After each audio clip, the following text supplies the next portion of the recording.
What's your favorite song? Does it make you smile? Do you think of me? When you close your eyes, tell me, what are you dreaming? Everything I wanna know it all.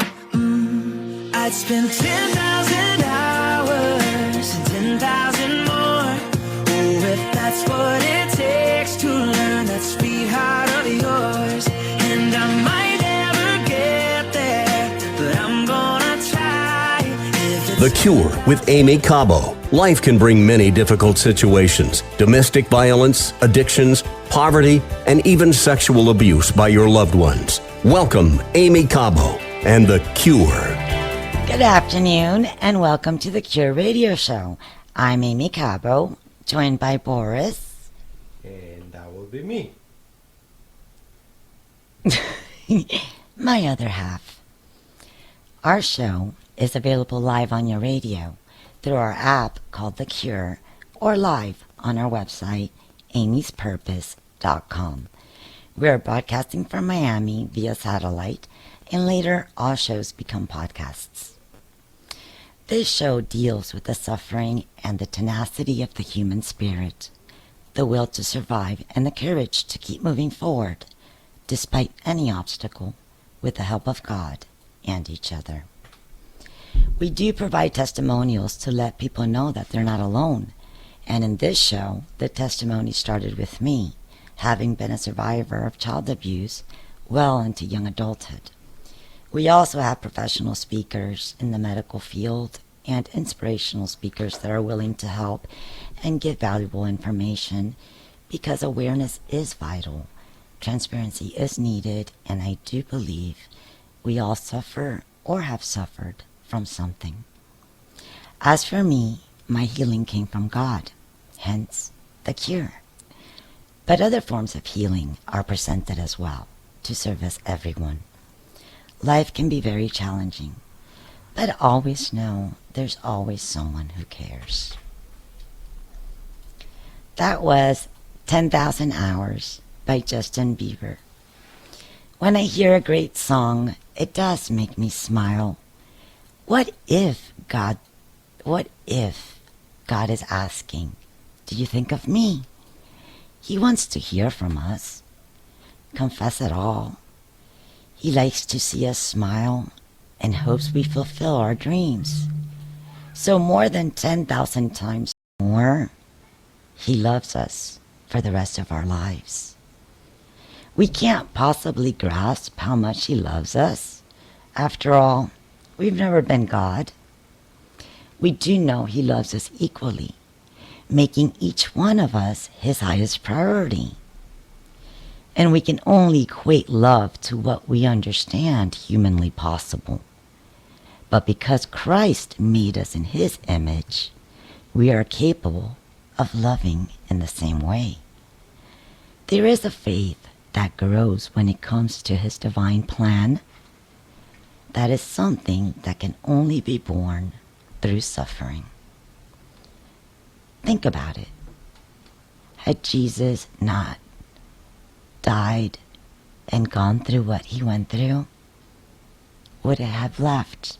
Had he had not suffered so much for us, would it had left in us the same impression? We have so many lessons to learn. So today's show, I want to talk about suffering and discuss how it plays a part on the divine plan. And our special guest is Cohen, who is a psychotherapist specializing in treating trauma and addiction.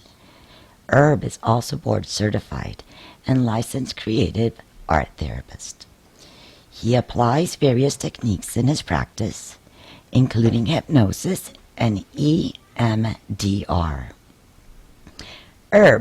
Thank you for being with us, and welcome to the Cure Radio Show. Yes, and thank you for having me. I'm very grateful for this opportunity. It's wonderful that you have such a great perspective on atrocities. Not all of us share the same ideas. So maybe you can bring some light to the matter. And at the present moment, you're writing a book called The Divinity of Atrocity. Can you explain to us what does that mean? Could we possibly suffer for a reason?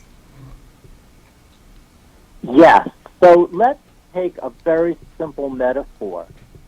When we bite into some food that may have gone bad, we immediately know because this rancid taste just reverberates in our mouth. And instantly we're aware that if we continue to eat that food, we're going to get very sick. So the bad taste, it's not pleasurable to taste that taste, but it's protecting us. It's lovingly protecting us from getting sick. So we can honor that taste, right? That rancid, bad taste from protecting us, or for protecting us. And so let's now look at the experience of trauma. So as a soul, we take a human form and we get to choose our parents and the life we're going to manifest as per our divine plan, according to the lessons that we are agreeing to learn, okay? Not all of us, as in our ego state, as who we were, would agree to do this, okay? But in the higher consciousness of afterlife, where we're more in a God-realized state, we realize, yes, I want to do this. I want to evolve. I want to know who I am as a soul, and I want to know who I am as God realized, because that's what our soul is. So in its all original realized form that we can realize in this lifetime. So to get to know who we are as a soul, we have to manifest what we need to learn. Now, when we manifest those things, or in the form of our life that we're living, so if I have been born into a parent that doesn't show love to me or treats me harshly, and I experience that as trauma. This doesn't taste good. This is a rancid taste. That rancid taste warns of rotten food, okay? So I, of course, want to avoid rancid taste. All of us want to avoid the bad feelings of trauma. We don't want to move in the direction of trauma. We want to move away from those feelings because that's what rancid teaches us. However, what I've learned is that there's a deeper reason for rancid because it points to the source of our lesson. So what happens is, as a child, we typically don't have that insight, and we grow up and we don't learn the lesson. So typically my clients come in, just like you, Aimee, has had a life where your traumas repeated in different forms. Right. But it was the same idea over and over again, and you're wondering, why is this keep happening to me? And that's exactly what my clients sit before me and say, why am I so unlucky? Why do I have this dark cloud that followed me everywhere I went? And for a long time, I was challenged by that question. But that's my purpose of being here, is to figure out the answer to that, and that's why I'm on this show. Okay. And that's a great question, and I wonder if that has something to do between a connection between a divine purpose and suffering. Well, all of us have lessons to learn. Some of us have a harsher plan of learning those lessons than others. But you know what? Let's just take this example a little further. So what happens is, if we don't learn our lesson as a child, we remanifest them.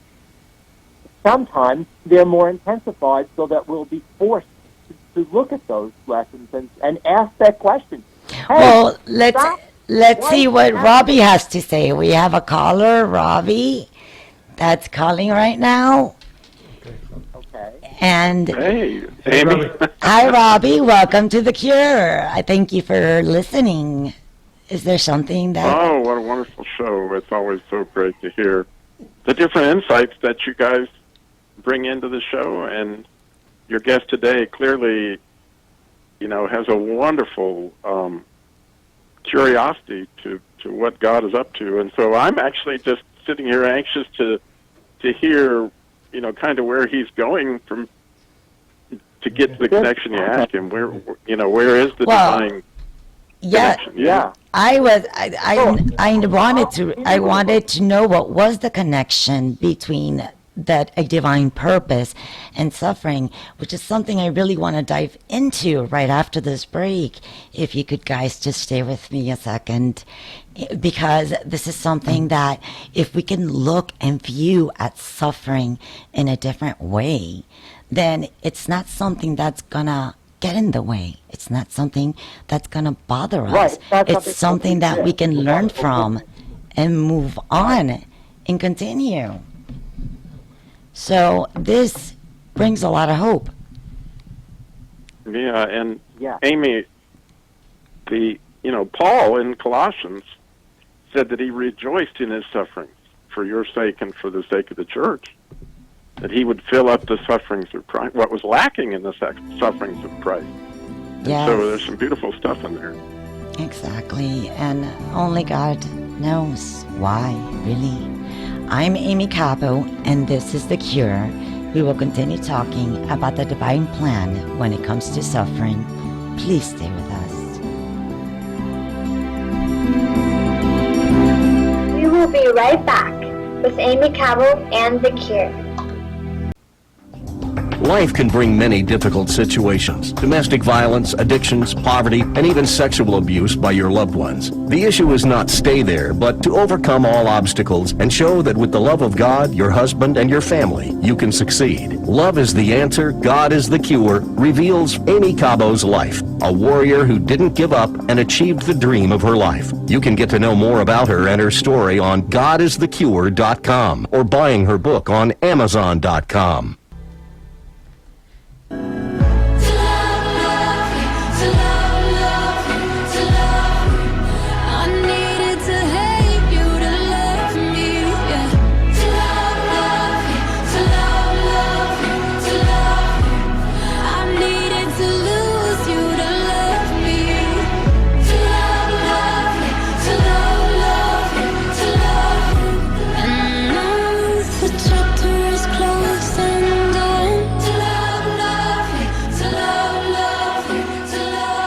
Now we will continue with Aimee Cabo and The Cure. We're back. Thanks for tuning in. For those who have just joined us, I'm Aimee Cabo, and this is The Cure. We're discussing finding purpose in pain. We're live on your radio and on social media. Just look for Aimee's Purpose. The show later will be available as a podcast, and just look for The Cure on any podcast app or on our app, The Cure. This is because I need to talk to. So, back to Aimee. There's also a survey you can fill out on aimeespurpose.com. We'd really love your feedback. Oh. That was That was Lose my You life. to Love Me by Selena Gomez. Sometimes you have to lose to gain, to hate, then to discover love. Speak up to close a chapter. Nothing happens by chance, and I don't believe in circumstances. Just like Pastor Paula writes in her latest memoir, Something Greater, and I quote, "The landscape of life will change, but it doesn't mean that God is finished with us. In fact, new beginnings with greater beauty and light can spring forth from our darkness if we allow them to." We are talking to Herb Cohen when it comes to suffering. Is it part of a divine plan? So we have Herb and Robby on the air right now. So Herb, you were explaining that suffering and pain in some ways can be beneficial. Yeah, So let's just look at this example of this. I was using an example of a child who may have felt unloved by his mom, let's say, and felt neglected and just felt pain as an example. And so learns that I am unlovable and I'm not deserving of love, grows up and attracts people in their life who treat them the same way, and that person then attributes it to being, well, I don't deserve love, I don't deserve to be treated well, that's why I must be attracting people who treat me harshly. It's not that the person wants to be treated harshly, it's what's learned. But what happens is there's that rancid taste all over again. And so here's an opportunity for us to say, well, wait a minute now. If I move away from that person and I separate from them, the rancid taste goes away. But what we need to do is explore that, is to be curious and to say, why am I suffering or attracting that suffering? And what is that rancid taste? And if I go deep into that rancid taste, as like if I can go deep with someone who can take me safely into that, like a therapist, for example, that's what I do in my practice, is I provide a safe place for people to explore this. And so we might look at their present situation, but go deeper than that, and see if we go deeper and go further back in time, all the way to the source of this idea. We find ourselves back with mom, and in this case, I'm using this example, Okay. and we find that there's this idea of I'm not lovable, where exactly where we learned it. So this becomes the source. This is the rot. We're finding the source of the rancid taste. And now what we do is, what I do is I apply EMDR, where we can release the negativity. So we desensitize that, take the rancid taste away, and then get to look at it with our full adult mind. And we see that, wait a minute, I was just a little kid. I didn't do anything to not deserve love. This wasn't about me. This was about my mom not knowing how to express that love to me. So I can now realize a truth. And the truth is that I am lovable and deserving of love. And I can release the lie, which is the rot. Guess what happens? The rancid taste goes away. And I'm closer to knowing who I am as a soul. Every time we realize a truth that is masked by those rancid experiences, we become closer to knowing who we are as a soul. That soul realization is realizing who we are as eternal, as in our divine form. And thus, the purpose of these traumatic life experiences are actually showing us the direction to go in order to self-realize. This is the work we need to do. This is where we need to do the work. We follow the flavor. We follow that rancid taste as it's ultimately there to help us self-realize. So we can't possibly understand or know what light is without darkness. It's impossible to know what light is. We would have no clue what light is if not for the contrast to darkness. And here the darkness is not evil. It's not really dark. It's really there to protect us. It's there to say, this is the way. Because if you follow this rancid taste and go deep and find the source, you'll unmask a mistruth. So here's a truth that I've learned, that the truth always feels good, and the mistruth always feel bad. So we can unmask those lies and release them. And when we release them, the rancid taste and the suffering lift, because we lift to a higher frequency. We lift into love, which is a higher frequency. And that feels good. And then we realize, well, that must be true. And what's true, we know it's true. We can test it out because we realize it has always been true. We know that it's always been true because it's a remembrance. because our soul is eternal. Our soul is very, very old. It's ancient. Nice. And so we're remembering that love is always. We are loved, and we are always been loved. And isn't it amazing So when we deeper than realize being we're needing loved? to be loved, which is our ego state. This is now us realizing us on a soul level. It's deeper. I mean, I see what you mean, because for me, I think that what most people need is the most basic need everyone has is a need to be loved. And the problem with somebody that's suffering or has suffered is that they find it hard to not only love themselves, but to believe that even God loves them. And it's this amazing transformation that happens when you realize that God loves you, and not only does God love you, but you're precious to Him. And it really changes your whole world. And you make a perfect point, is if you're ever confused, if you don't know what's a lie from the enemy or inspiration from a friend, if it doesn't feel right, because we do have the Holy Spirit for wisdom, and if it's hurting someone else, or if it hurts you to think about it or to say it in that way, then we know that that's not really truly us. It's not who we are. You're right.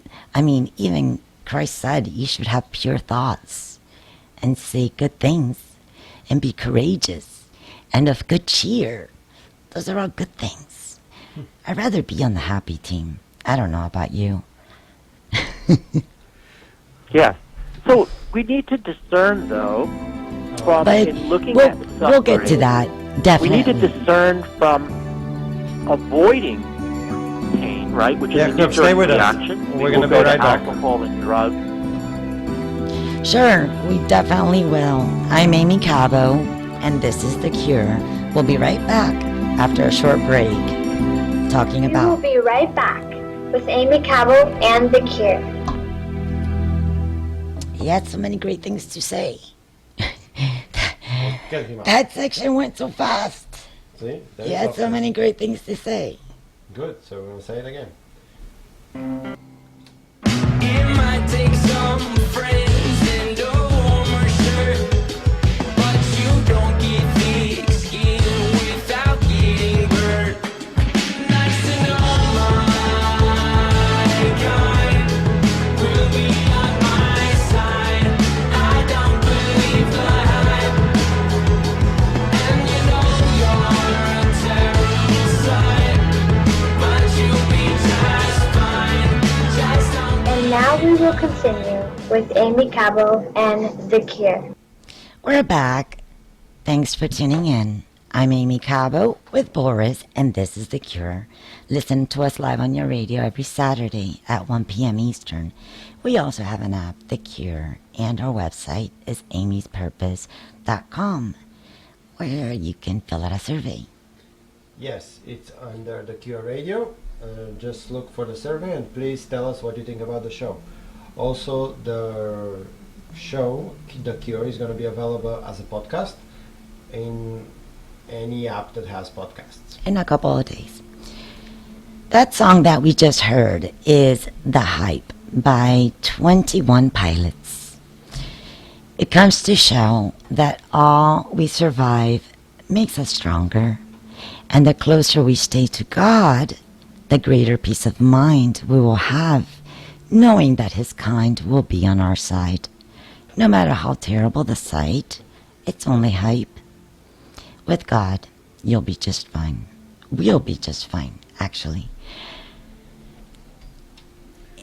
Okay. So we're I- we're live with Herb, and we still have Robby, right? Yeah, we do. Can I ask you a question? Sure, it's go ahead. It's kind of very, I mean, maybe to me weird.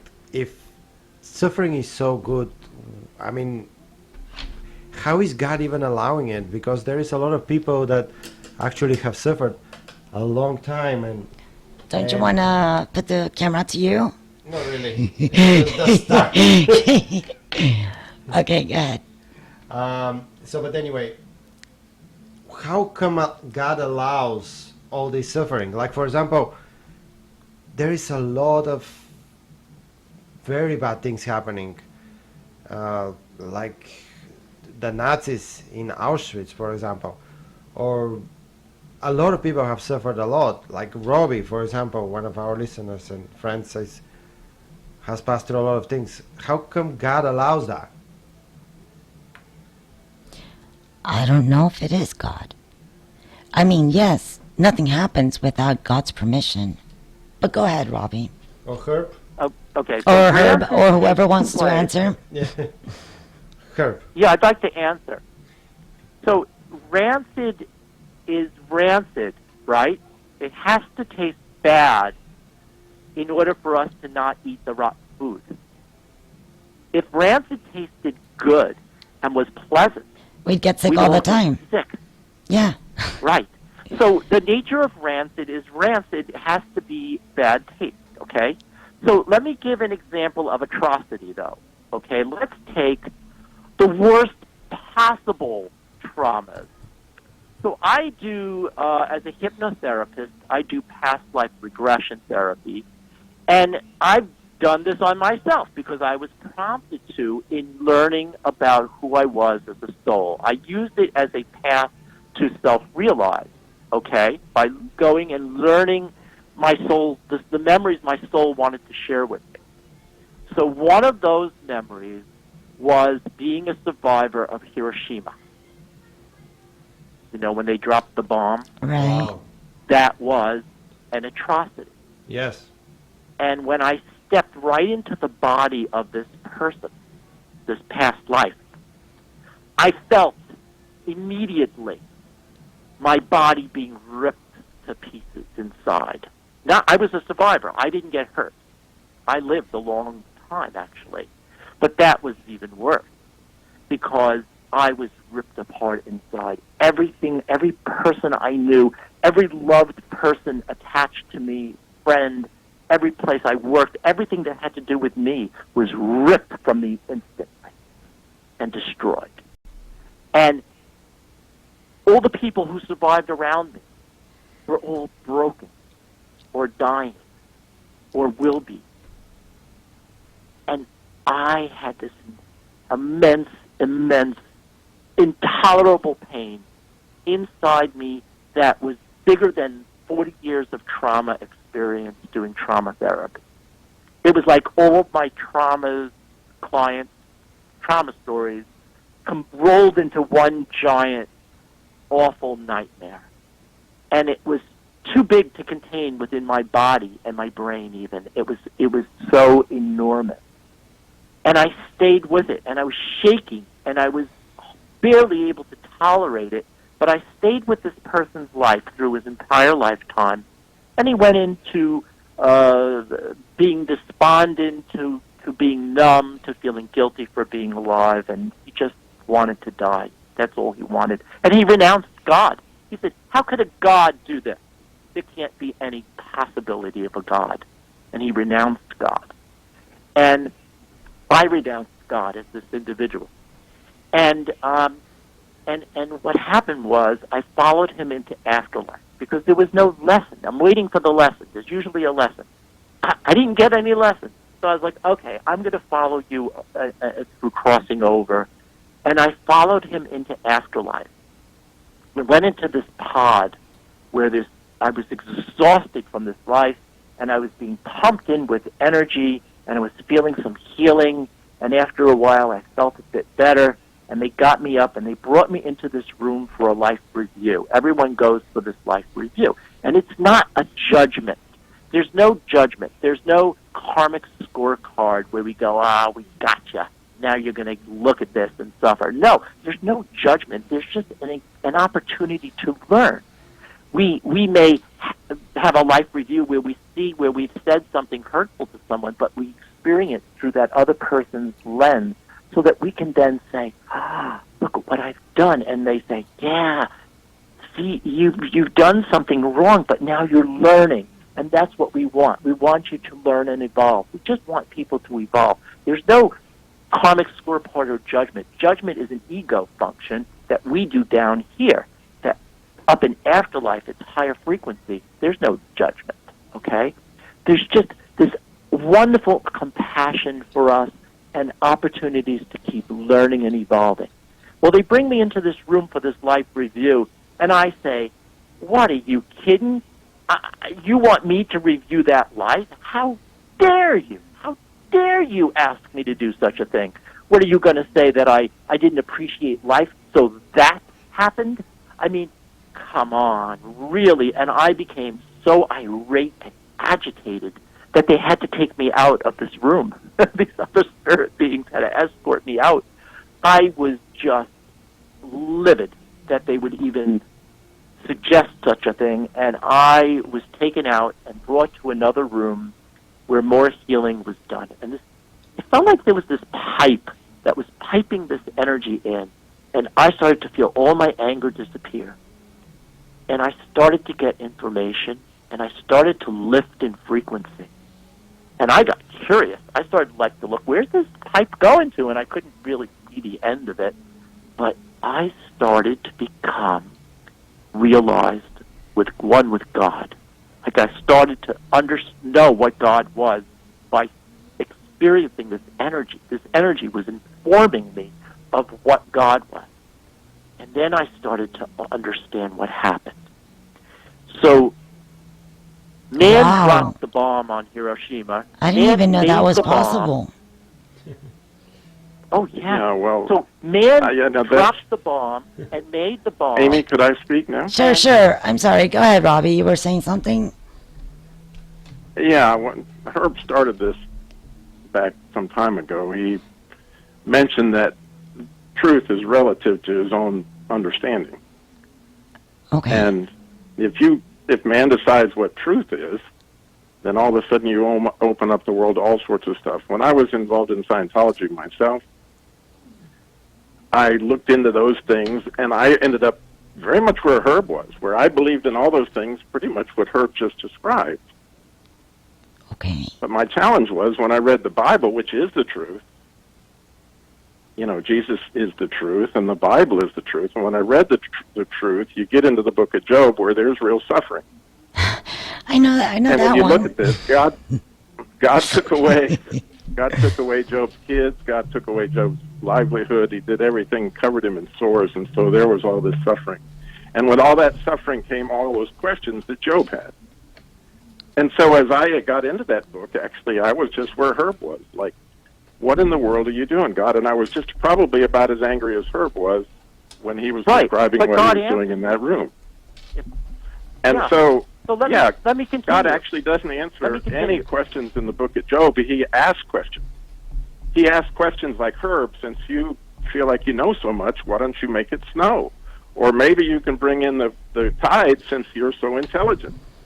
And, when you started asking me those questions, I came to the conclusion very quickly that, wow, I needed God, and I needed to understand God. And the Bible gets pretty clear that there is a judgment. And it's pretty clear that he's got a really high standard. If you don't meet it, you don't get to spend eternity with Jesus. And so there is a real truth. Wow. And the beautiful thing about Hebrew is it will tell you at the end we all know the truth. And the truth is if we don't get to spend the eternity with God, we're really going to be missing out. And Herb, I would challenge you to read the Bible with new eyes, because there's the truth, and it's not something that I just want to finish my story. And he sounds like a really just God, and we'll have the opportunity to do that when we come back. I'm Aimee Cabo, and this is The Cure.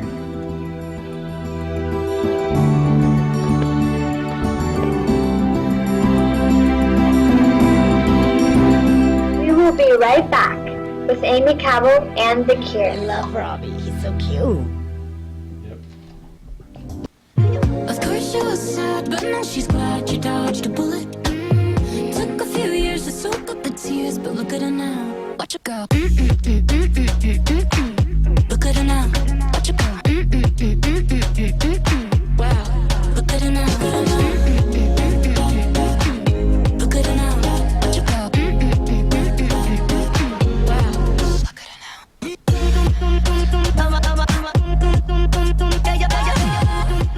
now we will continue with Aimee Cabo and The Cure. Welcome back, guys, and thanks for being with us. I'm Aimee Cabo, and this is The Cure. You can listen to The Cure live every Saturday at 1 p.m. Eastern on your radio or the app The Cure on social media as well. Or the website, amyspurpose.com. And also, the show is going to be available as a podcast later on any place that podcasts are playing. Just look for The Cure with Aimee Cabo. That was the awesome song, Look at Her Now, by Selena Gomez. Wonderful singer. Yes, sometimes we're sad and even suffer for years, only to realize we dodged a bullet. Did we learn and grow from the experience as we return even better? I can imagine God can also be cheering us on, saying, look at her now. As he directs us, he says, watch her go. Especially those times when it's most difficult. It helps to hear those words. We are talking about suffering. Is it necessary? And we are joined by Herb, Cohen, and Robby, and Boris. So, I have two things. Herb, you were finishing a story, and Robby had a question. So maybe, Herb, can you finish the story? We want to know the moral. I would love to finish the story. Because it can't make a point unless I finish. Right. So what God provided me information was that man chose to drop this horrible bomb. The bomb has the potential to annihilate the planet, and there would be no Earth if man continued to drop these bombs. So what God had to do was make the rancid taste of Hiroshima and Nagasaki the worst, most atrocious experience possible, so that man would never drop this bomb again and thus save the planet. In doing so, in knowing this, God asked for volunteers to come down to earth as souls and experience the atrocity, to some die in the experience, and to some suffer in surviving it, in order to show the world what an atrocity these man-made weapons were, and how they could never, ever be used again. So the bad taste had to be severe and harsh as possible. And only God could do that. And he did. And I was the soul that volunteered to survive. And I was rewarded in afterlife with God realization. So basically your idea is me. there is a suffering that is brought to us so we can realize that things are bad and then we don't repeat them. Well, some people become sour from suffering. Suffering can go one or two ways. My question is then, Herb, you believe that we have many lives or different lives? I do believe in a memory at this cell level. Yes, so from our generations, all but not so much lives. Several lives. I think one life is good enough, isn't it? No, I think this is my 68th life. Wow. Human lives. I have 68 human lives, and I am not coming back after this one. And how do you know this is the last shared one? That information. This is my last one. Who told you? God told me. Wow, you talked to God? Yes, I channel God. What? You what? Channel. How do you channel God? I mean, I get thoughts that I think come from him. And I bring God in. That's what came out of my self-realization, was a connection to God. Is it more than just getting a thought in your mind that you believe comes from him?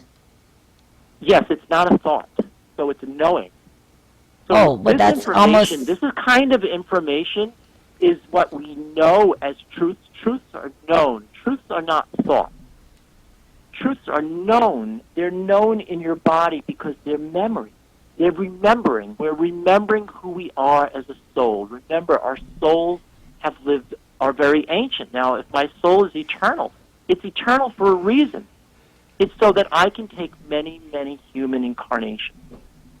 And that's what I remember. And as I remember truth, they're knowings that are in my body deep. They're not in my head as thought. They are knowing that I've always known. I've always known this to be true because it's memory. I'm remembering who I am as a soul. I'm remembering that I am one with God. So, Robby, what do you think? Because, Herb mentioned realizing truths and that it can be different from facts.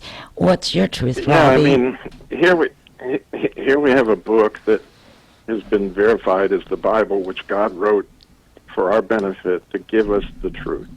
Nice. And it is the truth. And if we accept it as the truth, then we accept Jesus as his son, and we accept forgiveness so that we don't have to face the judgment. If we take on truth as something that we can discern ourselves, then we're not going to feel good about a judgment. And that's clear from her discussion that he doesn't want judgment. Of course he doesn't. And I'm sure you also noticed that he also leaves evil out of the equation. And so there's no pickpocket. And his life view is very two-dimensional. He sees himself and he sees God, but you don't see the third person that really is the pickpocket, which is Satan, which is evil in the world. Yeah. That truly God did allow that, which is part of the story of Job. And so, again, the trap, and I fell into the trap that Herb's in. I know what it's like because I've been there in the Church of Scientology. I know what that felt like. But also, I think deep down, he does know there's a truth, and he can find it at whatever point he wants to read the Bible. And when he does that, he's going to realize that, wow, I've got a real problem, that if I don't accept Christ as my Savior, it doesn't matter how many lives he thinks he has left. He's only got one coming, and that judgment's going to be really difficult for him. So I'm praying for him, in fact, during almost the whole show, that God would open his eyes up to the real truth. Wow, then I'm gonna pray too. Because, how can there be a Bible that's been around for thousands and thousands and thousands of years, and a belief and a truth that everyone comes together and believes also? And it inspires people to be good to each other, to love each other, to come together, to be understanding. And when they've been hurt, they learn what not to do. And, life can sometimes be an adventure, but I think deep down inside, you're right, Robby. We know the truth, but I take a humble stance. I don't think I have several lives. I really don't think I'm that special. I just think life is a great ride. I'm grateful for it, and I'm going to make the best out of it. Yeah, God is good, and he loves us. And he loves her, and he wants Herb to know the truth. He really, really does. And I want Herb to know it too, because I know what it was like to be where he is, and it's a scary thing. Well, but isn't it? Can it be thought like an idea to help people that suffer? Like this way, they realize what the suffering is about, and they get better. well, there's a philosophy that says if for something to exist, the opposite must exist for there to be a balance. Right. And There is to some extent, but light always overcomes darkness. Light isn't the opposite of darkness. Light is strong. When you open up the door, the light comes in where there's darkness. Light is defined by darkness. You can't have light without darkness. You can't have form without emptiness, right? So everything is inherently empty, isn't it? Everything is non-manifested before it can manifest. Actually, light came before darkness.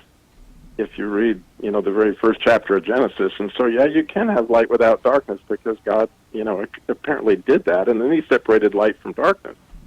But light is stronger than darkness. We can't, as humans, we can't know light without the other side of the coin. You can't have a coin with heads only, right?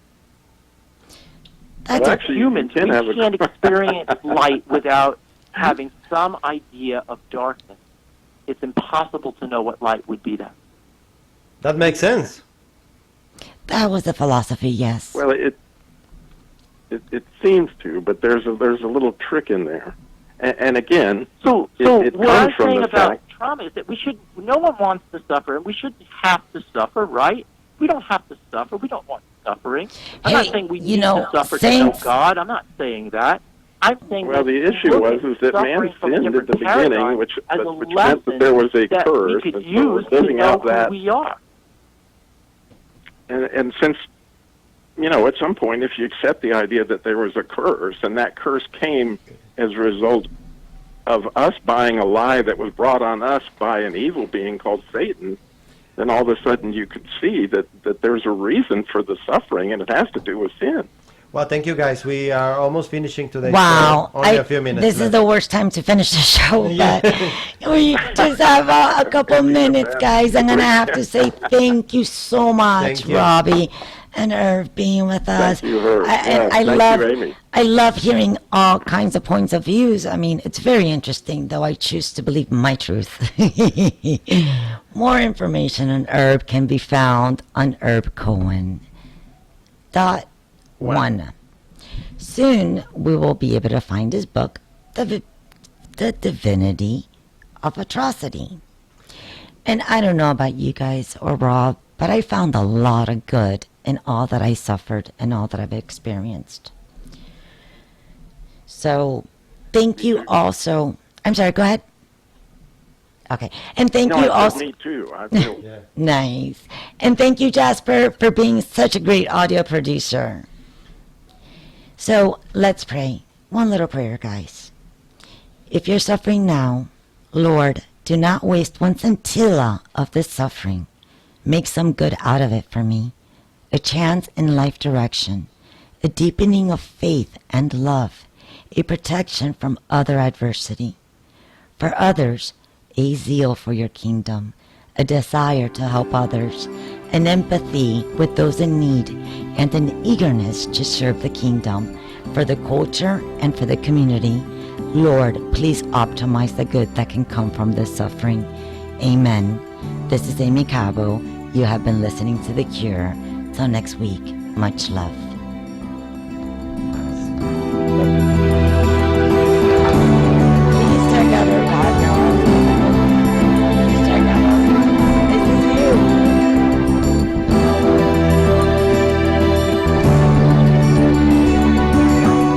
Thank you for listening to The Cure with Aimee Cabo. For more information or to get Aimee's book, Love is the Answer, God is the Cure, or to listen to the podcasts of previous shows, visit godisthecure.com.